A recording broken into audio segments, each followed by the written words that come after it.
we're live. I'm here with we're doing another one of the Austro-Thomism one-on-one. I'm your host Caleb, and we got the other guy from Austro-Thomism. I'm Cass, a narco Catholic. How's it going, Caleb? man? I'm doing good. well. Been a little while. Yeah, it's been a bit. I took a break from podcasting, and I came back. I'm like, okay, I'm back. Let's do 6 episodes, 6 days in a row. I thought you were just going daily now. I thought we were getting this every day for in perpetuity. If I could do it for daily, I would. If I could read enough books to do a daily show, I would absolutely love to do a daily show. But as it stands, I am a really slow reader. Here's how slow. Last time you were here was, last time I had you on was 4 weeks ago. Let me look. So maybe a month. For the last roundtable, it was probably about a month, yeah.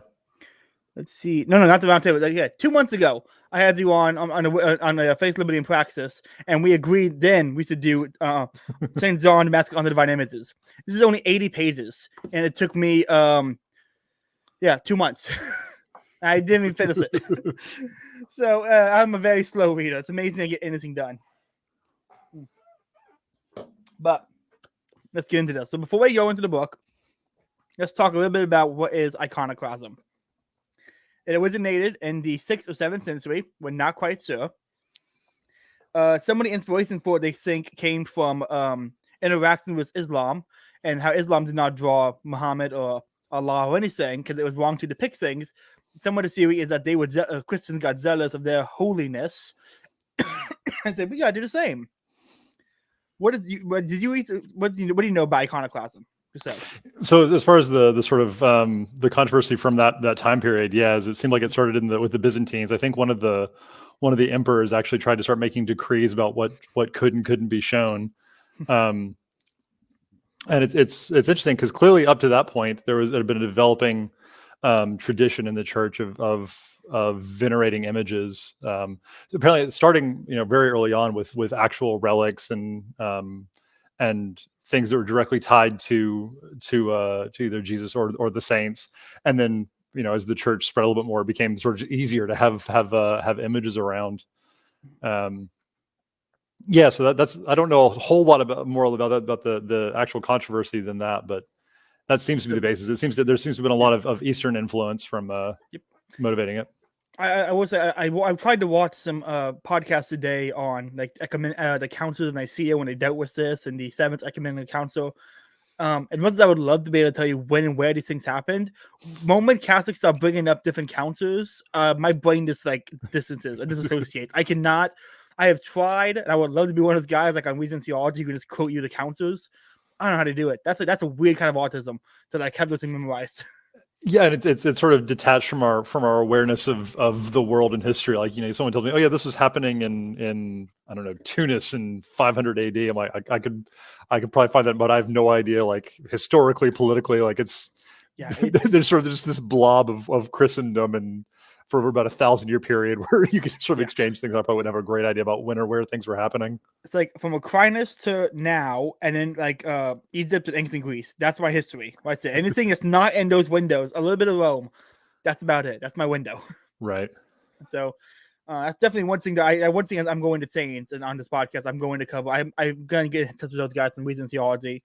I'm going to get them on. I'm going to have them. They wrote books, and I'm going to have them teach me how to memorize those kind of things. That's gonna be a lot of fun. Nice. But so real quick, before we go into the book, I want to clarify to those people here. Icons are a type of art. Not all art is iconography. I think that's something we kind of got to get out of the baseline here. The Sistine Chapel is not an icon. It's a beautiful artwork, but I would say there's a distinction between icons and art.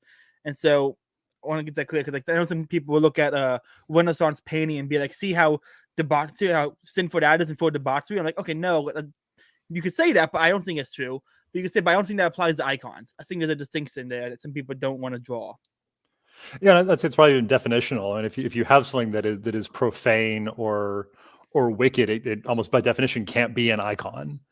Part of being an icon is that it is. I'm trying to think of some of the language that St. John Damascus uses, but it points towards the beautiful. If it's not doing that, it's by definition not really an icon, at least not in the proper sense.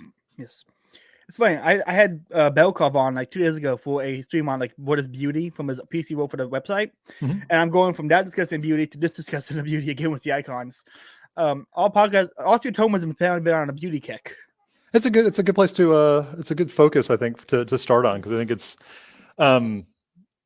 yeah, I mean, I think there's so much there, and I think it's really important to understand beauty and to understand this, and especially I think it'll hopefully come out tonight, understanding the role of the physical in understanding beauty and appreciating the divine. So That's definitely something I want to get into, the role of the physical, because he makes some points about the senses and denying the senses. I think is a important thing I want to talk about later.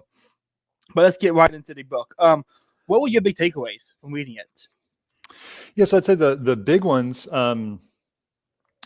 So I think I'll sort of start and say, he tries to lay out, as I think a lot of the good apologetics do, is try and make the opposition case to the best of their ability. Aquinas was the master of this, of course, of steel manning your argument, making your case better than you possibly could. And I think St. John does that of going through and saying, okay, this is the logic, this is their scriptural basis for why they think these things, and just a lot of the arguments that they use are try and take a basis in scripture. And he does an excellent job of sort of throwing it back in their face and pointing out, okay, here in the Old Testament, here in the Old Testament, here in the Old Testament are clear cases where it was not only okay, but commanded by God to the Israelites that these are you need to make these beautiful things to honor God. Yes. I thought that was a big part of it, and something that I was familiar with previously, but it's really nice to sort of see a basis for it is the distinction he draws between and the English is terrible for this sort of these distinctions. Like, we don't have enough words for it. Yeah. But what typically is referred to as adoration versus veneration or honor, that there's this special kind of worship that is reserved entirely for the divine. And then this sort of, I think he calls it relative worship, at least in the translation that I have, that is due to things that are made holy through the divine. Yeah. And so I think I always find that a fascinating distinction, and a really one of the cool things that I discovered about Catholicism was the way we understand love or worship at different levels. Yeah. And that was he has I think it's the last part of the book. He has where he goes through a list of what is worship, different kinds of worship. And I think this is a big thing. Like I don't use much as Protestants anymore, but when I did, they would say, you pray to the saints. I'm like, what's defined prayer? And like, they said, that's your problem. You Catholics define everything differently. I'm like, no, we're stuck with the language that was using English, and there's only one word to describe prayer. If we were discussing other languages, we probably would have different ways of saying what we're saying. Like, I wouldn't say pray to the saints. I would use a different word for that. So right. It's a frustrating thing, because especially if you're language locked, Catholicism is. It can be grasped, but when you're debating it, it gets really tricky. I've noticed. Yes, and you end up having to fall into jargon, and you have to take your time defining your terms. Because I know this comes up a lot. I think Greek is really good. I mean, when you try and talk about love, that in English we say love. In Greek, there's about 7 different words that you can use that describe very different ideas that all have very distinct meanings. And we're sort of stuck without that. And we probably don't want to dive too deep into the language. But like you said, you get sort of language life. Like you lose the ability, or it's harder for you to appreciate those distinctions because you just have the one word for things. Yeah. Like a good example. I was talking to a friend of mine about divine simplicity and omnipotence versus being present in all moments. And it's just like, they're like, what's the difference? I'm like, there is one. Let me try to find more words. Because it's like, there is a distinction here, but I can't articulate that only using English. And when I explained that to him, he's like, okay, I believe that you're saying the truth. I have to go find his words as well. I'm like, okay, good. So you got what I was saying. Thankfully, he gave me the benefit of the doubt that I wasn't just bullshitting him, saying, well, no, language. And divine simplicity is that one's ridiculous anyways, because that's such a subtle concept, I think, with any words. But then we use something like simple, and people have a very different idea about what that means. Yeah. So what were your big takeaways from the book? I gotta say, how it started. It's gonna be a weird takeaway, but I loved how he started off with saying why he has to speak out about things and justify speaking out. And I'm like, okay, he's gonna be very measured because he's taking responsibility. He's gonna be very measured. But then you read some of it later, and he is going after these people. Like I felt like I was reading a fire and brimstone Southern preacher at some points.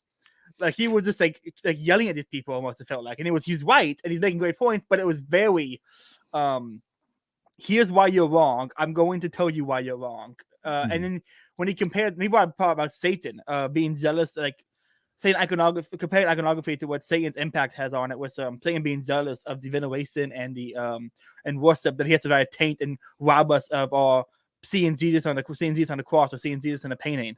He's trying to rob us of that, and it was very powerful and great, but it also felt like I was listening to like a southern preacher who was on fire, you know? Oh yeah, I love it. And just so people know, you're not exaggerating. I think the first 3 or 4 pages is really him going, and as is I think typical of the time, it is just wonderful. Like he just goes on, I am not worthy to talk about these things. I am just a sinful man. And like, I mean, the first couple pages is just a prayer. Let me say the right things in the right way, please, God. I need to say this. And I think it's beautiful because it's just that important that he realizes that it is so egoless that it is okay that I'm trying to make myself a vessel for sharing truth. Help me to do this because I'm not gonna be able to do it by myself. And yeah, I think you're absolutely right about the sort of fire and brimstone aspect. And I wish there was more of that in contemporary Catholicism, because there's this very clear idea that they have is that, okay, there's the good and there's the great, and anything that's keeping away from that is of the devil. Well, you know, if you are having wrong ideas, if you're trying to do things the wrong way that are leading you further to God, that is Satan himself acting against you, trying to corrupt you, whether you realize it or not. And I think we lose a lot of that. You know, there is, you know, the prayer to Saint Michael that, you know, the devil is trying to get us, and we need help to try and stop him. And I think we hear so little of that, but it's just so present in what he says, like you described. It's one of the things that I've noticed. Like you listen to some homilies, and they're great, but they're so calm, you know. Like Mr. Bear will give a homily, and it's just like it feels like a lecture from a friendly grandpa in a way. But then you listen to some Fulton scene, and you're like, oh, this when a guy would go after something, and he would actually like move his hands up and down and shake it. He was like, you could feel the energy.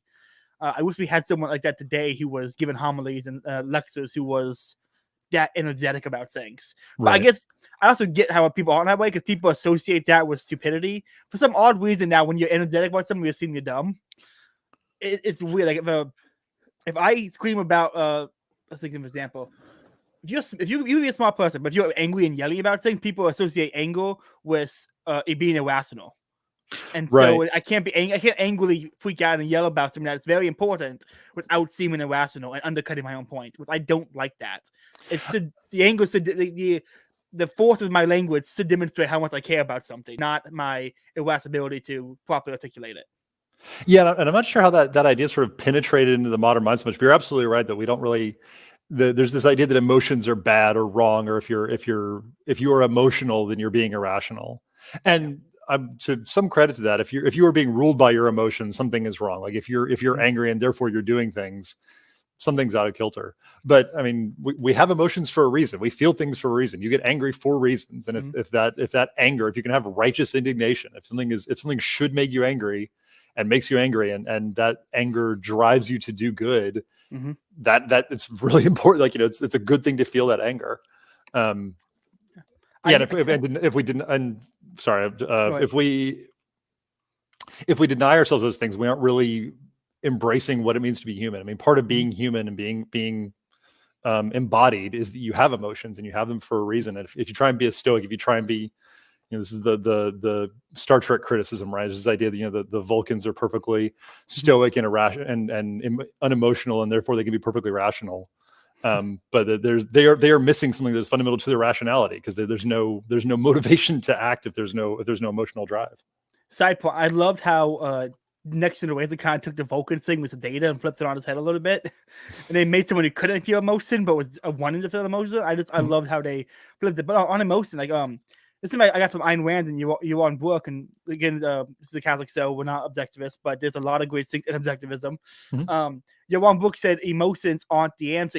Your emotions are tools of your emotions are tools of your subconscious, and they let you know how you feel about things, and you need to use those like tools to figure out why you feel these things. And like you can't just say I'm angry and then walk away. Like, no, why are you angry? Emotions are tools for figuring out your subconscious. And the way he explains that emotions aren't just feelings, the tools of the subconscious, I think is a really great way people should be looking at emotions. Absolutely, I agree. And I think so related to that, and try and steer us back towards the book. You know, again, emotions are a product of our physical nature. You know, if we were angels, or if we were just disembodied spirits, emotions wouldn't really make a lot of sense. And I think one of the really important things about divine images and iconography is that it doesn't, you know, you don't have beautiful images for their own sake. They are very much there for you to appreciate them. Is they allow you to have that connection to the divine, because you need that connection.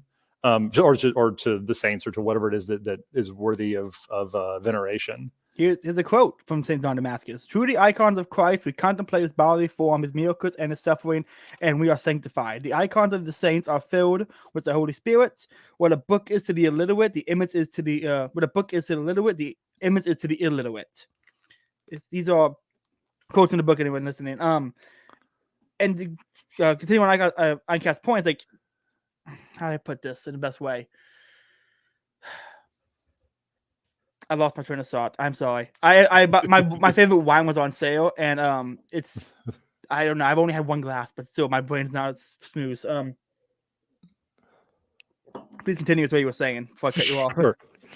Yeah, so just the importance of the physical is that so much of the reason for these things is not for their own sake, but it's for our sake. Is if you deny yourself access to those images and like we were saying with emotion, it's a tool that we not necessarily need, but it's certainly extremely helpful for us to make that connection. Like if you can see an image of from the life of one of the saints or of the Theotokos or whatever it is, especially if it's a beautiful image, and it resonates with you, it just eases, or in some cases probably makes possible that connection to the divine. You know, it can put you in the right state of mind. It's the role of beauty, really. You know, if we didn't have bodies, we wouldn't need physical beauty. But we are physical things, and we need physical beauty, and we need our senses to connect to anything, but in particular to truth.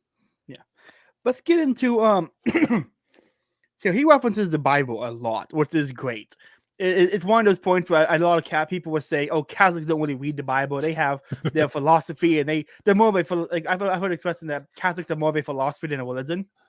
And I just want to point out the way I would use a period. He uses scripture verses.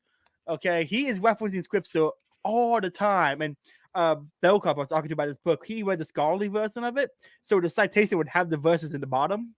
I didn't have that. I had to take my Bible next to me, and I was reading. I had to go, okay, this one, and go my Bible and read this one to make sure I knew what he was saying.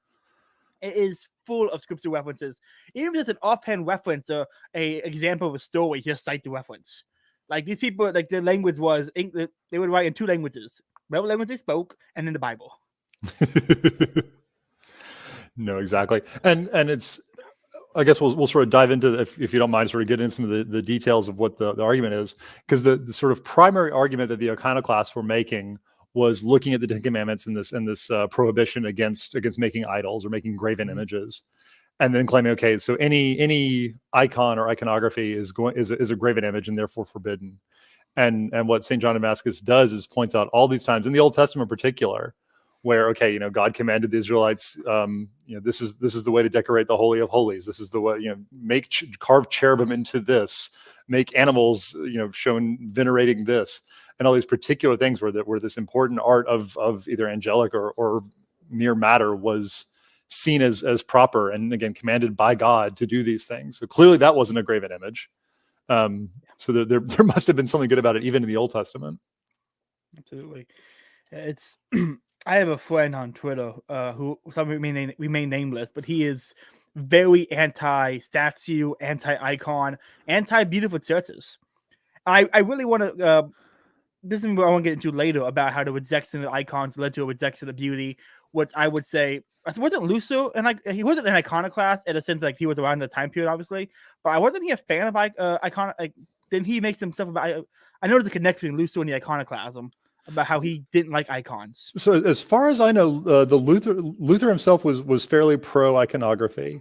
I think. I know the Calvinists were very much against iconography. I don't know about the Lutheran Church post Martin Luther, but I'm pretty sure he didn't really have much against imagery. I think that it was the Calvinists in particular that were very much burning down churches and ripping down paintings and the like. Wouldn't swear to it, but I think that was mostly a Calvinist thing in terms of the Reformation. There's something I want to get to, but when we have to talk about the book, I want to get into the point of how rejection of beauty and how that has impacted post-Reformation Christianity. This rejection of beauty. But I want to get into that after we talk more about the book. I want to read a part of the book real quick, actually.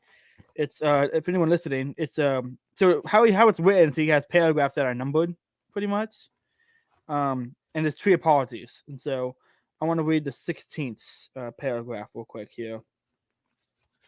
Where'd it go? Not the whole paragraph, obviously, but what was it? I should have highlighted it. Wow. Okay, you know what? I can't. Shoot, I knew I should have highlighted it. There's a specific point here. Oh no, it's here. This is an example of the fire and brimstone type of preaching. And he goes off. He brings up Moses and the Israelites, and this is exactly the paragraph I was going reference before. Uncast made the point about the Old Testament and the tabernacle. Sorry, my brain is not wanting to work today. I don't know what it is. I just cannot get a start. You've done these 6 days in a row. You think you might need a... That literally could be it. I could feel it yesterday when I was podcasting that my brain wasn't like up to date. Okay, no, forget reading the point. So I want to get into this point because some people say Catholics have veneration and we have worship and we have honor, and there are different kinds of worship. He lists the different kinds of worship in the book. I didn't take notes on it, but let's try to go through those different kinds of worship real quick for people who are listening. Yeah, so the distinction that he makes, and I think it's such a beautiful idea, but there's the highest, most absolute form of worship, which is usually translated in English as adoration, to adore something, and that's the original meaning of the English word to adore. Is that very special, particular kind of love and worship that is due only to the Godhead. It's improper for anything. It is you owe everything complete and absolute worship to God, and because God alone is holy. And then there's a infinite chasm, and then you get to, and like you said, at the end he goes through. So that's what St. John refers to as absolute worship, and then he calls what he calls relative worship. And again, you'll sometimes hear terms like veneration or honor, and sometimes you'll just hear worship.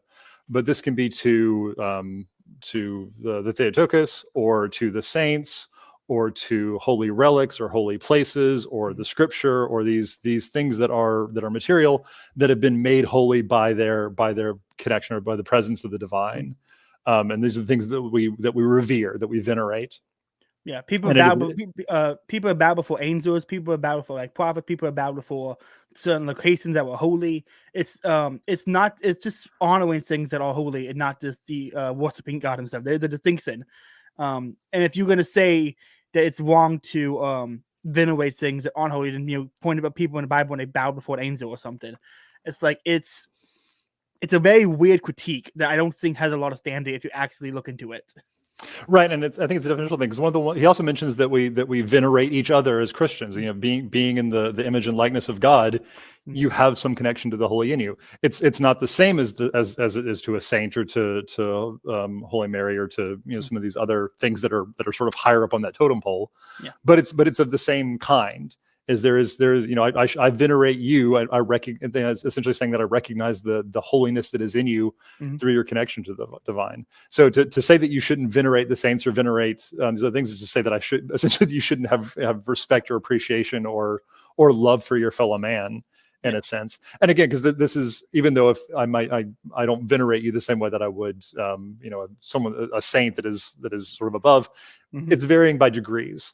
It's the same kind of veneration, just lesser. And like I said, there is an infinite gap between that and the adoration that is reserved only for the Holy of Holies. And the fact that we end up using the same word for those sorts of things is what makes it confusing, because there is something in common with it, but it is a wholly different character. Go ahead. He makes a point. I can't remember what it was in the book, but he makes a point towards the end where someone says, he puts in the quotation marks and saying, and some may say, well, fine, why not just do God, Jesus, and the Theotokos? Why do the saints? And he comes off hard at the people who would want to rob the saints of their veneration, or rob the saints of the icons. I'd love to. Do you have the quote? I can maybe find it real quick if you want to. I was looking at it a second ago. If not, I'll because he puts things. Or I think you and I have the same translation, but he puts things very well. Okay, here it is. So it's paragraph 19 in the first apology. You go ahead and read it. Sure. Okay, so some would say, make an image of Christ and of his mother, the Theotokos, and let that be enough. What foolishness! Your own impious words prove that you utterly despise the saints. If you make an image of Christ and not the saints, it is evident you not forbid images, but refuse to honor the saints. You make images of Christ as one who is glorified. You deprive the saints of their rightful glory and call truth falsehood. Again, people listen, he is that style of writing back then is just so much better. I'm just gonna say it's better than what we have now. It's somehow better sounding and clearer at the same. Like it's just is amazing. I honestly wish I could read it. I wish Aquinas is easy to read as Saint Damascus was. Saint John Damascus. Yeah, and there's just no equivocation.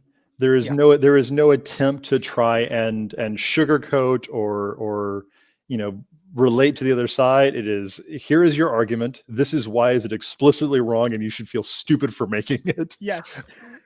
Yes. Oh. And again, this is why he spends 3 pages at the beginning saying, okay, I am not worthy to do this, but you think he wrote that part later? You think he wrote it all out and was like, that's a little harsh. Let me put an apology in the beginning. I can see that. Yeah. I found a piece I want to bring up because a lot of people say, "Oh, that's pagan. Iconography is pagan because the pagans did it." He has a great response to that critique. It's paragraph 24 in the first apology, I think. If you speak of pagan abuses, these abuses do not make our veneration of images loathsome. Blame the pagans who made the images into gods. Just because the pagans used them in a foul way, there is no reason to object to all pious practice. Sorcerers and magicians use incantations and church praise prayers over all catechumens. The former conjures up demons, while the church calls upon God to exorcise the demons. Pagans make images of demons, which they address as gods. But we make image of God indicative of incarnate, and of his servants and friends, and with them we drive away the demonic host. So I absolutely hate the critique that Chrysostom is pagan. I had a guy tell me like, "Oh, the mass seems kind of pagan. Aren't you guys cannibals?" And I wanted to slap him. And I hate to keep harping on it, but I think this keeps going back to the fact that I think Catholicism very much appreciates that we are embodied people, that we are physical, that there is something very important for human awareness and recognition and appreciation in the physical. You can't just sit and think about the divine. You have to that you as a person needs to experience it physically for it to mean something and for you to relate to it. This is actually I had to learn when I on my road to like becoming Catholic. Mm-hmm. Because I literally, when I was 17, I wrote a piece that I published somewhere. I don't know where. If I did know where, I'd take it down. But I posted on some message board website, so publishing article place about how Catholics are dumb because they need physical representations of faith to remind them to believe things. Like, I don't need to hold beads to pray. I don't need a beautiful church to know God is real. And it was just a stupid, cringe 17-year-old article going against basically physical representations in matter. Well, I mean, you call it cringe now, but there's something really to that people don't appreciate, because it's not just that you need a beautiful church to appreciate the divine, or you don't need rosary beads. So it's more fundamental than that, and that's what we're missing out on. Is to know the world at all, you have to know it through the senses. Is you have to know physical things before you can know anything. If you didn't have the senses connected to the physical world, there's no way you could know God, because there's nothing for you to build off of. And that is a very strong point. And Aristotle starts his metaphysics pretty much off at the senses, and so does Aquinas, I believe. Like, it's a very big thing, and not only like this for reality and worship reasons, but in philosophy itself. Like, the rejection of the sense and rejection of common sense is a stupid way to start your philosophy. It's not like a stupid way. I mean, it's a ultimately self-defeating way. I mean, if you don't have the senses, you don't have anything. I'm going to try to bring up Descartes every time we talk, but this is the sort of problem with I think, therefore I am, is if you only think you think, there's nowhere to go from there. Yeah. Is you're just sort of stuck, as you can reason yourself in circles and sort of drive yourself crazy, but you have to be able to sit there and say, yep, there is reality out there that I can touch and know and notice that it changes, even to get those first core things. And we forget that we had to know those things to know anything, but you did have to know those things. You did have to know there was a reality out there before you could know anything else. He makes this point about matter, that those who would reject basically the matter and the reality, it's like you're made in the image of God. God's son became man and became into the world as Jesus, you can't say matter than inherently evil. And I think you can't reject and you can't say it's evil. But yeah, I think this is such a beautiful point, because this is the sort of first sort of core argument that he makes is, okay, if it's okay for us to make these icons, what is the point of the commandment against graven images? And there's this idea that I think is just very profound, is that before the incarnation, before God became man, what would it mean to try and depict God? This infinite, invisible, beyond all-knowing Godhead. How could you even attempt to make an image of him? Again, in the Hebrew, you didn't write the name of God. Like, he was so far beyond the physical, beyond matter, because he is the source of all of it, that it would just be absurd. There is no way you could do anything close to justice to it. It would be blasphemous to even try and represent something that immense. And concedes before the incarnation, that's completely true. As God is that much more. What do you even start to draw? How do you even try and represent something that is beyond all knowing? Yeah. And then you have the incarnation. And then it's God from that lofty position of being so far beyond anything we can possibly conceive that it doesn't make sense for us. We shouldn't say his name. We shouldn't try and think about what he looks like. These are forbidden concepts. That goes and becomes a person with a face that you can now draw, because there's a face you can draw. Mm-hmm. And I think that it just reveals how incredibly miraculous the incarnation is in that sense. Because we talk about it, okay, God, humbles himself, becomes man, but you sort of get a sense of the scale. I mean, it's an infinite scale, but you get a sense of how much of a lowering that was. Mm-hmm. And then what an elevation it is of matter. Because again, matter was never evil. It was created. It's less, but it wouldn't have been created if it was evil. It's good in so much as it is. Yeah. Yeah, that's something right there. A lot of people that Catholics and Catholics have that existence is good, like things that exist good in and of themselves for existing. And that that's something once I grasp it, a lot of things make more sense. But when you don't get that, I think a lot of poor theology and Christian philosophy comes from not understanding that important point. Yes, and like we were saying about Aristotle and about Aquinas, this is even more a philosophical point than it is a theological one. We've talked about beauty some, but goodness has the same sort of property to it. Something is good in so much as it is. Things are beautiful in so much as they represent what they are. Yeah. Is that to be is to be good. You can not be as good as you could be, and then that's the idea behind evil. But there's something that's missing there. There's not an evil being. There's a lack of a good being. Mm-hmm. But anyway, yeah. So I think the incarnation makes clear that matter is clearly good. It was good enough for God to become matter, to become material, to become circumscribed. I think is the term that St. John of Damascus uses. But then we have this elevation: is that now matter is so much more than it was previously, because it has this connection to the divine. Because now it makes sense. Okay, there was a man whose face I can draw, who I could have seen, who I could have, in theory, could have touched, who has touched other things. And now all that matter has this direct connection to the divine. And so as St. John of Damascus says, it's through the incarnation that it now becomes appropriate. Yes, I can draw images of God because God became matter. He circumscribed himself. And so you have this capability that he admits that it would have been blasphemous to try and draw an image of God before the incarnation, because there's nothing for you to draw.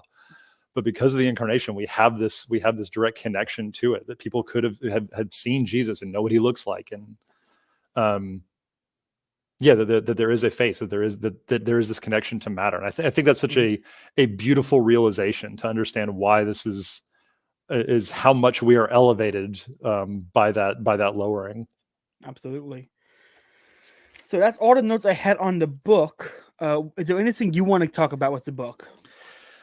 Let's see. I think we hit most of the big things. Again, anybody listening, this is 80 pages. It was like $5, 80 pages, and it's not just this is why it's just commentary in here and other things that are in here. So I highly recommend everyone listening definitely read and check it out. Even if you're not, if you're Christian or believe in God at all, I think it's something worth reading.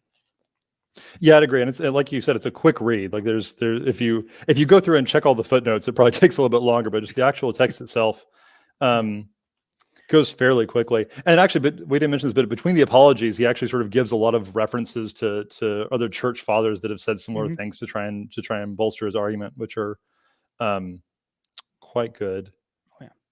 There's a lot good in this one. Makes you want to. There's a 3-volume history of the writings of the early of the saints and the church fathers and stuff like pre. I think it's like 8th century, but from Christ to 8th century. I can't remember what it's called, but it's like a 3-volume set on that. And I'm thinking of picking those up and reading them and pouring over them and trying just to get a full knowledge of like the early church writings, because this stuff is fantastic. Right. Yeah, I think there was one more point, and I'm trying to find my reference for it. But if it might come back to me later. But if we want to just go on to the next thing, that's fine. Make sure I'm mixing myself. I got everything here covered. No, this is a good accent. I'll read this real quick while you look. Now the devil, who is the enemy of truth and fights against the salvation of mankind, and suggesting that the images of corruptible men, of birds or beasts or reptiles to be made and worshipped as gods, led not only the Gentiles astray, but also many of the children of Israel. Now in these days he is eager to disrupt the peace of Christ's church through false lips and treacherous tongues, which use God's word for an evil purpose, attempting to disguise a shameful and dark intention, lowering the hearts of the weak away from the true patristic usage. Some have risen up saying that it is wrong to make and display image of the saving wonders of Christ and the struggles of the saints against the devil, that by gazing upon them we may be moved to wonder and glorify God. Is there anyone having knowledge of divine matters and spiritual sense that does not perceive in this deception of the devil? For he does not wish to be conquered and have for he does not wish to be conquered and to have his same exposed to all, or the glory of God and his saints be proclaimed in public. Again, he brings a lot of point where it's like he doesn't just say these people are wrong. He borderline says like they're wrong because Satan's involved. I would probably not even borderline. I mean, I think there's a very clear idea, especially in the early church, that error is ultimately tied to the deceiver. And it's not necessarily a willful error, but the source of lies is the devil. Mm-hmm. So if you are saying things that are not true, there is demonic influence that is somehow holding sway there, which is an important thing to remember. So, and actually that did remind me of the point that I wanted to make. And it's an interesting one. Is the other sort of distinction between the Old Testament and the New, or the not the Old Testament and the New, but what was commanded to the pre-incarnation church as opposed to the Christian church. He talks about how the idols were forbidden to the Israelites because they had a tendency towards idolatry. And there's the idea that if you they might go and make a golden calf and try and worship it, and it's because of not that we're more advanced than they are, but our culture has advanced to the point there's understanding to the point that we can sit there and say, okay, I know I can make this image of the Theotokos or Christ or one of the saints, and I can realize that I'm not worshiping that, I'm not venerating that. Yeah. That is my connection. It is through that I'm worshiping or venerating the saints or worshiping God. And that was an appreciation that the pre-Christian church would not have had. The Israelites wouldn't have necessarily understood that. We mentioned Aristotle, and I think this is a I can't remember who I heard this from, but I think it's a really cool point. Is that Christ came in the fullness of time. Is he came when he was supposed to come, mm-hmm. And part of that is that we had Aristotle. His writings were a part of history at that point. So the early church fathers could have read him, could have understood the importance of the senses, mm-hmm. could make this realization of the goodness of the material, and could understand philosophically the distinction between venerating an image and worshiping an idol. Mm-hmm. And that it wasn't that they were smarter, but they had culture had evolved, civilization had evolved, that we'd had these great thinkers that we could say, okay, no, we can understand this distinction. Whereas for the Israelites, you think you don't have a very developed culture support. It's very hard to say, okay, yeah, here's this, there's this God that I can't see or know, but there's these other people are worshiping cows or mm-hmm. beasts or trees or whatever it is. So, okay, my God's kind of like that. And they don't really, it's hard for us certainly because it is so detached from the physical, mm-hmm. but it's because our culture had advanced to the point, or our human culture advanced to the point that we can know, okay, we can understand, we know things with the senses, the being itself is good, and we can, there is goodness to being. and that these images or icons can be a symbol, can be a representation of the thing that we are actually worshiping, and it's through those things that we worship God. Absolutely. I like that point a lot. That's a good point. So before we get into the effects iconoclasm had, let's talk about real quick the rejection of beauty, rejection of the senses, and a disdain for matter. So I would say things that came out of the iconoclasm heresy was a rejection of beauty, a disdain for matter as its existence itself, and a rejection of the senses. And well, not rejection, but a denial of the importance of the senses. Would you say that's a fair assessment of the things that the iconoclasm inspired? Yeah, I'm not even just inspired. I mean, I think St. John makes the point that, and I can't remember where it is, but he basically says you're repeating the heresy of the Manichaeans or the Gnostics. It's through a different kind of lens. You're understanding being differently, but it is still this by rejecting physical beauty, you're rejecting matter. And if you're calling matter evil, you're committing this Gnostic heresy, Gnostic. I love pronouncing the G for some reason. This Gnostic heresy. Yeah. And that physical beauty matters because the physical matters. It matters predominantly because it's the way that we know, like we've said, it's the senses are things that connect you to things, and by knowing those, that's how you get connected to the divine. Even something like, and I try not to rub this one in the nose of my Protestant friends in this too much, but if you're going to reject the physical beauty or beauty or your connection to physical things, even reading scripture, that's written down somewhere. That's a book. That's a physical thing. That's there's nothing magical in the ink and the paper. It's what it's telling you. It's your connection to that thing. There's a physical thing there that you are having to sense if someone's just reading it to you, you still have to use your senses to engage with those things.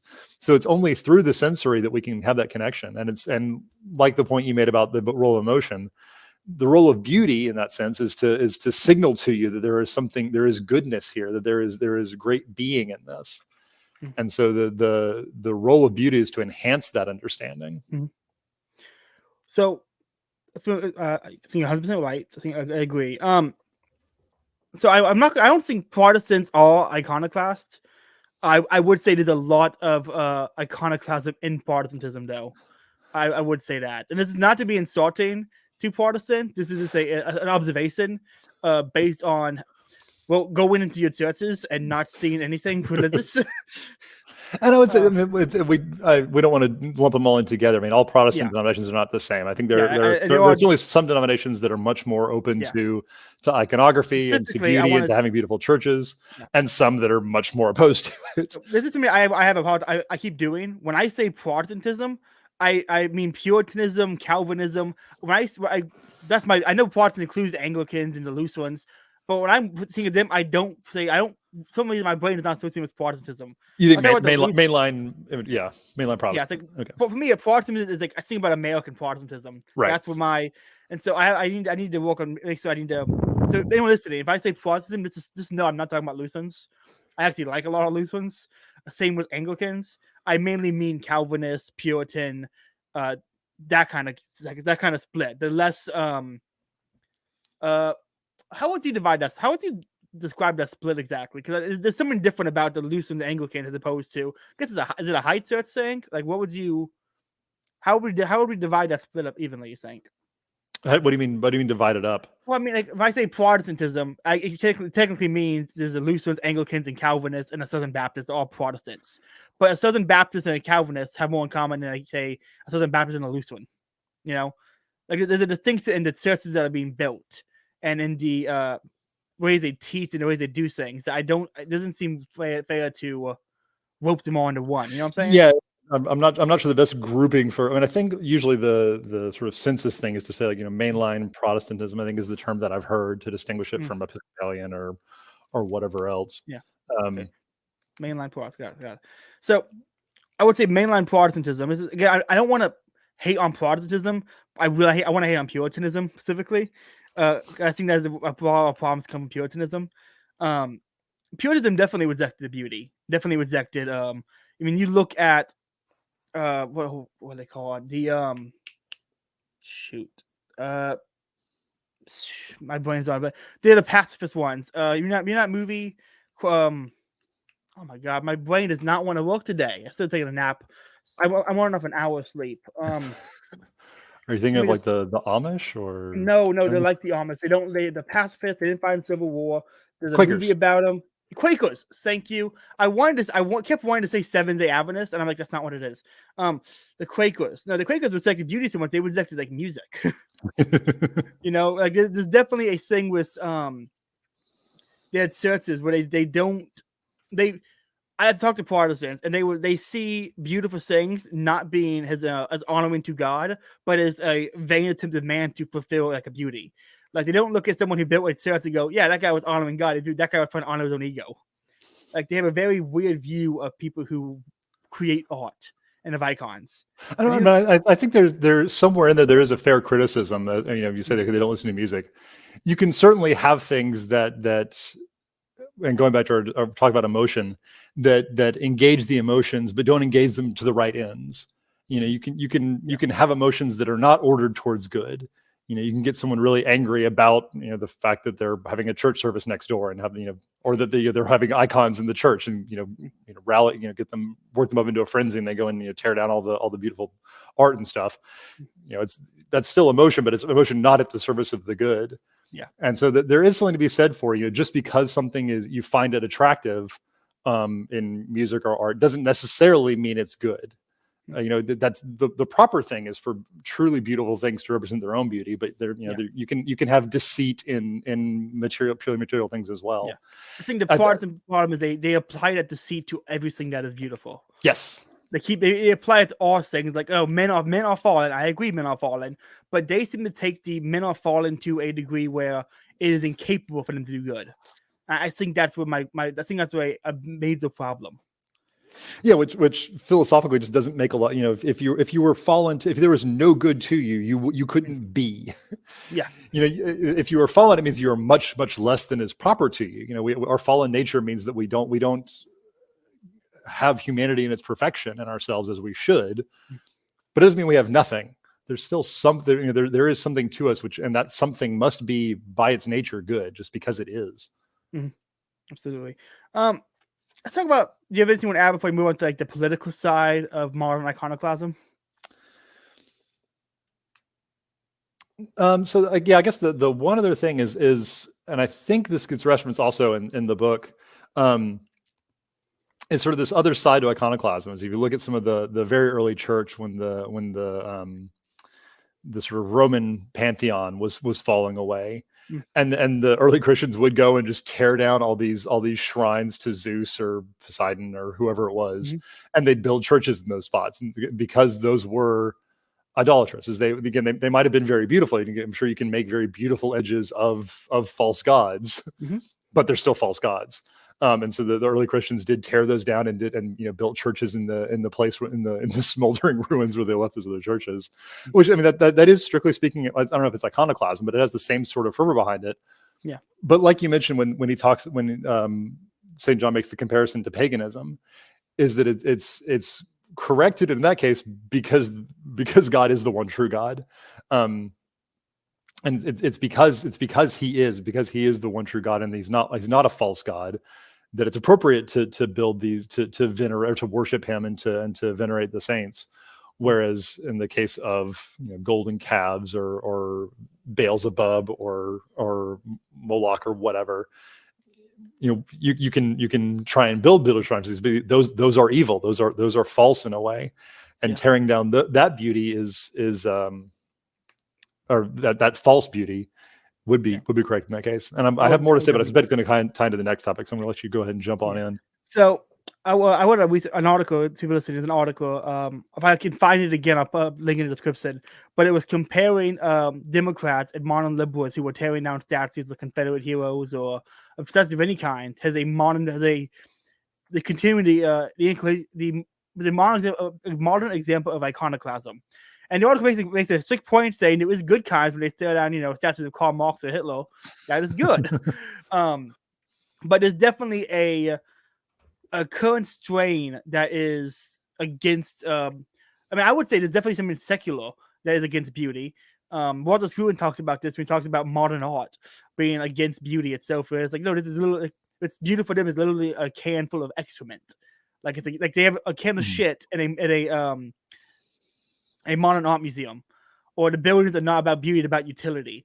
Like there's definitely a rejection of beauty and the secular world that I think is carried over from iconoclasm, from Puritan sense, and is something once you notice it, you kind of can start tracing lines back to where it came from.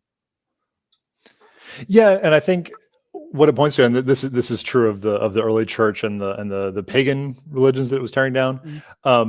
It's similarly true of communists or Maoists. How there is this, you tear down the art, you get rid of the iconography of things you don't want, of things that you want forgotten or destroyed. I think, I'm not sure, I can't remember if it was in here or somewhere else, but there was the tribe that the Israelites fought against, where they were commanded to basically erase them from history. Give every statue, every name, every reference to them is just obliterated. The idea being is you get rid of the icons, you get rid of the beauty of things that you don't like.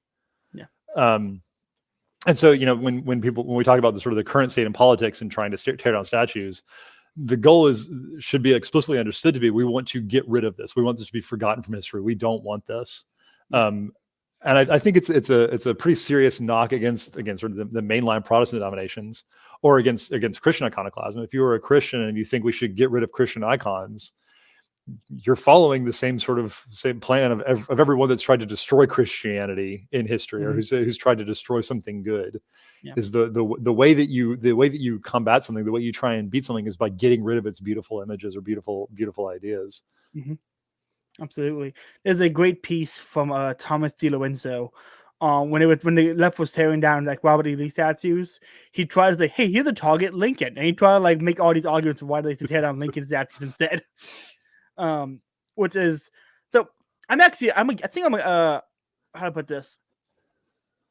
I'm trying to think here, because I'm trying to work this out in my head now. It's like, should we take his liberty-minded people who are like in the anarchist space and that kind of stuff? Should we take a hardline stance against tearing down, of forgetting things like that? Like trying to forget ideology by tearing down statues and trying to destroy any remnants of them. I don't necessarily think we should, but I think it's definitely a danger in saying this is acceptable sometimes. I think it's a really good question from sort of an anarchist or libertarian or liberty-minded perspective. I think the way that it can be justified is if you can unequivocally say we're getting rid of something that's evil. But again, anyone in power is going to, like, the Maoists thought that Chinese culture was evil. The communists thought that Christianity was evil. The woke thought that Confederate memorials were evil. So it's you don't want to fall into the trap of saying, well, it's okay when I do it because I'm good. I think that might be true, but I think it's a horrible precedent to set, because no one is ever claiming to be the bad guy when they act in this way. I think it's a tough thing to do. It's the sort of thing that the church, being divinely inspired and guided by the Holy Spirit, can kind of get away with. I think, it's a difficult thing, because you do want to try and combat these bad things. But you also, if we could theoretically wipe communism from the history books and from the statues and from everywhere, I wouldn't necessarily be thinking. It'd be hard to convince me that's a bad idea. It's exactly, but it's also not the standard you want to set for society. Because we have the advantage of being right, but the communists would certainly claim they were right as well. So unless because we don't have the benefit of being able to get an arbiter that can unequivocally say, yes, you guys are right, and you guys are wrong. Again, the church is great for that. The Holy Spirit is very good at doing that sort of thing. If you're willing to listen to the teaching of the church. But as a precedent, I think it very quickly devolves into sort of this might makes right situation. Absolutely. Not in fact, but at least in practice. So I think might makes right. I think might makes very, very. It's never true, but it's just what it is. You know what I mean? Like, it's like might makes right. Like, okay, no, it might does not make right. In practice, it does. Which is something people have to accept, I think. Yeah, no, it's like I said, it doesn't just apply to art either. I think it's a very subtle thing for something like even something like free speech. Do we let people espouse communist ideologies?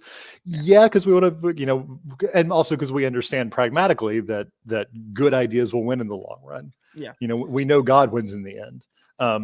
So that they're welcome to make their pitch and try and promote their view, because we know it's wrong, and because we know ultimately it's incumbent upon us to reveal it as fallacious and evil.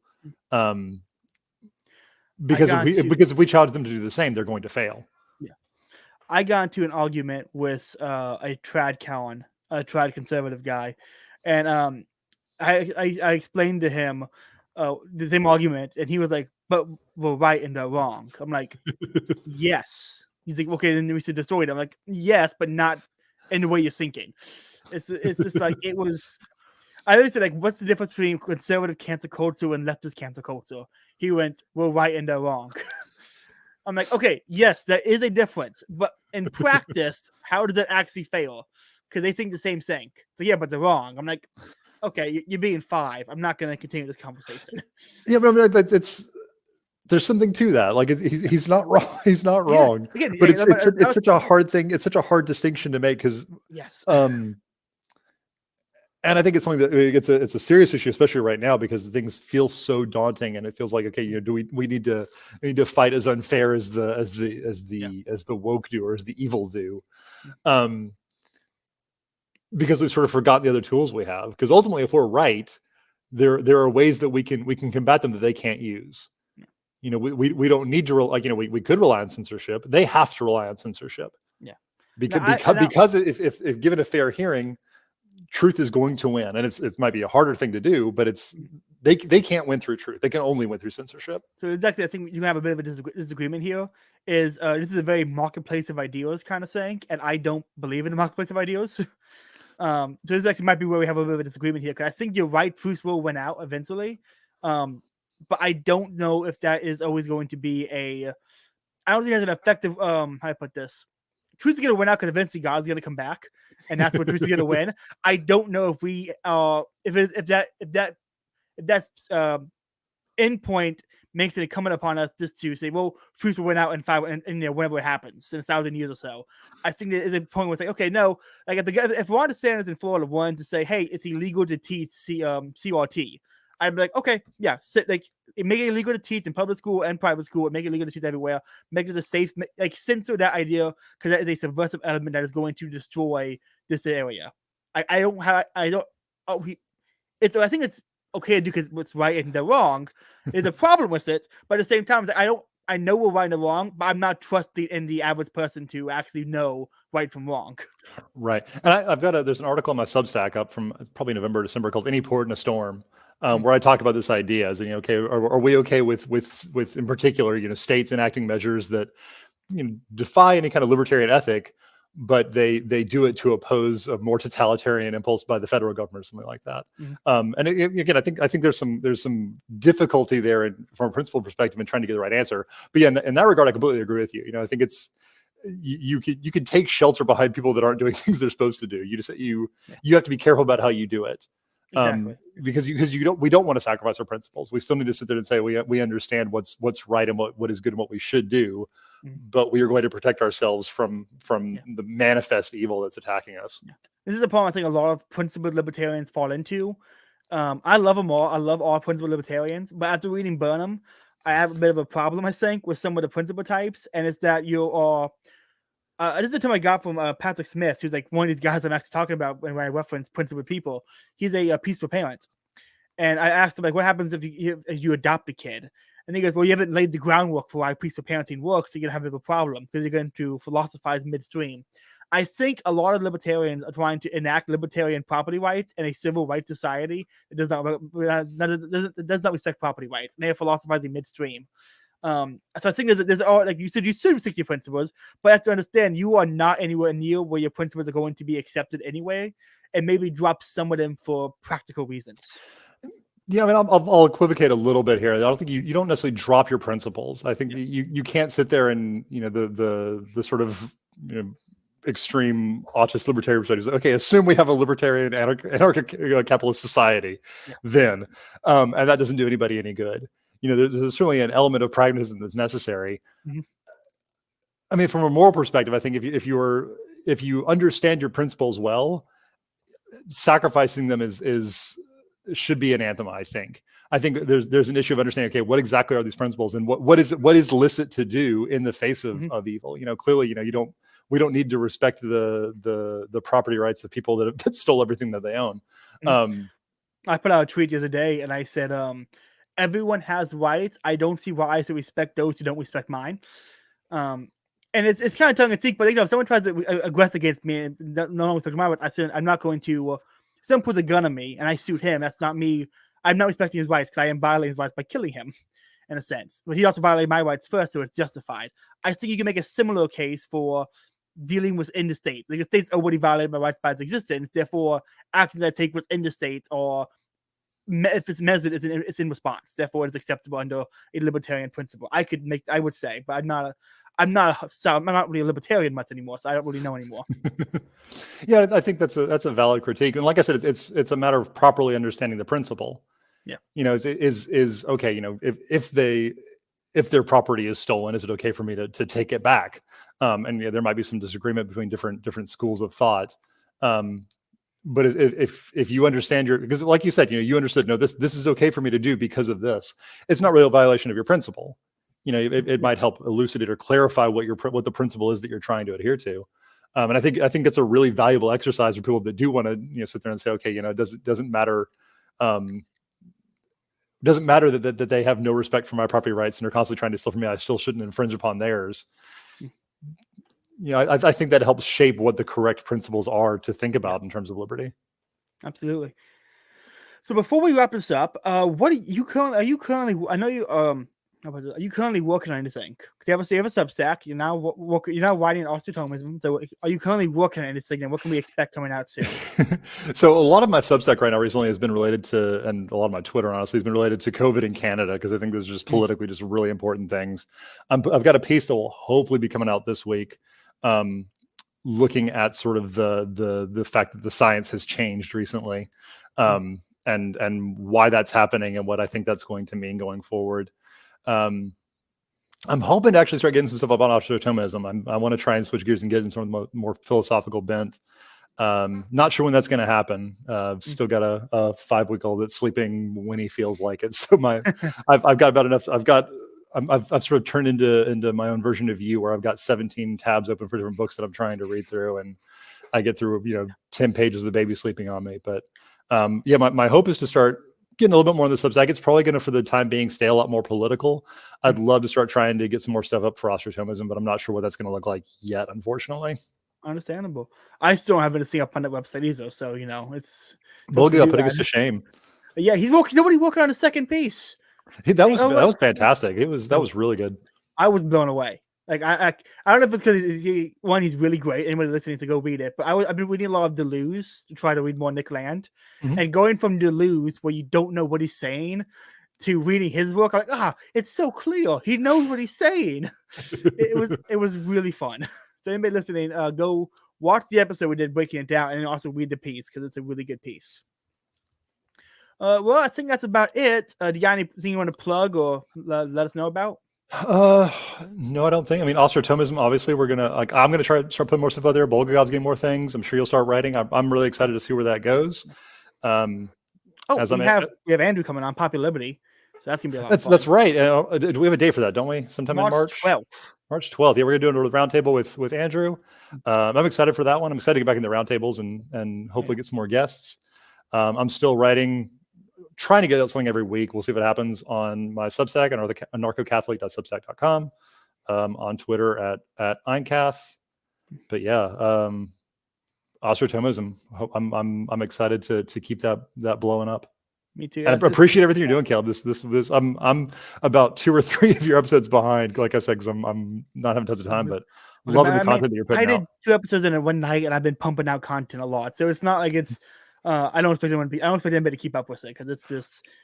I just did 7 episodes in 6 days, so it's a lot. I'm not taking a break. I'm going on vacation, and so I'm taking I'm coming back March 4th for economy, society, and history. I got Repeal the 20th, Taylor from Hoppy and Sammy, I don't know his last name, from Twitter, all coming on to do that book. So everyone listening, make sure you get ready for that. Until then, I will be on break. I think Austro-Thomism will be a break. I don't think anybody has anything coming out in the meantime. But yeah, so go to church. I forgot. Eincath, what's your Twitter? It's at Eincath, AYNCATH. Got it. That will be in the description, I think. Oh, and this episode, after we're done, will be going off of my YouTube onto the Austro-Thomism YouTube page, and it will be on Spotify as well, probably by tomorrow. So, if anyone listening wants to check it out or say it won't be here. You got to go to the Austro-Thomism YouTube page. And with that, go to church.